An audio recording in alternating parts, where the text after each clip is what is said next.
We are here with Alexander Martin, CEO of Sks365.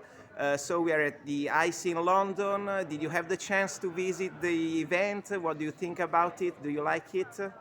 Oh, the ICE event is the place to be in the gambling industry. Certainly what we are seeing as of today is as it started, it has more halls than ever and more companies are exhibiting their products and services. And through the whole day, more and more people are arriving and joining. And luckily it's after 3 years technically, the whole gambling industry has been coming back to London. And it's nice to see everybody in person back again. How was for you 2022 in the Italian market, and what do you expect in 2023? Sks365 is a brand Planet Win 365 and also Planet Pay 365 have been seeing in 2022 the best year in history so far. We are seeing a continuous growth of the customer base and the attractiveness to the players, and overall the whole market is a constant growth at the moment, and also for 23 the outlook is quite positively. You know, in Italy we have a ban on advertising for betting companies. Do you expect they are going to avoid this ban? So since 2019 the Dignity Decree has been established, which doesn't allow to promote then all kind of gambling services directly to the customers. It can be done through affiliates when they are marketing more than 3 operators, so that's certainly something that is still in place. What the marketing ban will do in the future is difficult to predict given the debates that are also happening on the political side. There are pros and cons for a marketing ban to have in place. Certainly one of the objectives of any kind of regulator is to secure that players will find the licensed and regulated operators. We are with Planet Win 361 one of them actually. And it would be good to promote it more and more to the player base that we are one of the regulated operators.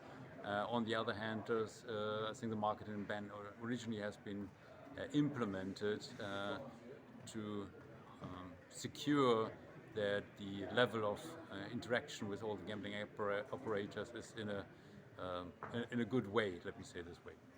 In Italy we are also thinking to increase taxes on the betting companies to finance sports, to give more money to sports companies and sports events and little sports clubs. What do you think about it? Do you agree with this solution? I understand the approach. I have to say, currently the tax regime in Italy is quite heavy on all the operators. It also has been quite interesting to see in the last years there has been established a specific extra tax on the gambling industry, on the turnover tax for the sports betting operators, while we also have been impacting quite negatively with the corona pandemic and the lockdown that happened particularly on the retail business. It was more than 14 months over 2 years.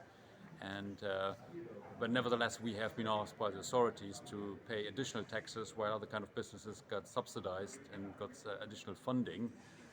So we have been already paying through the last 2 years additional taxes on that. In general, I think the taxes are on a good level.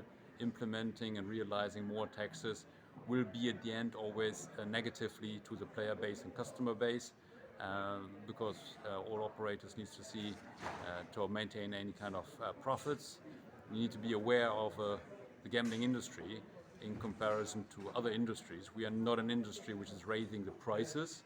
So we all have to deal with the inflation that is happening, higher costs of labor, higher costs of utilities, higher costs in all kind of matters and things that we are actually purchasing and buying.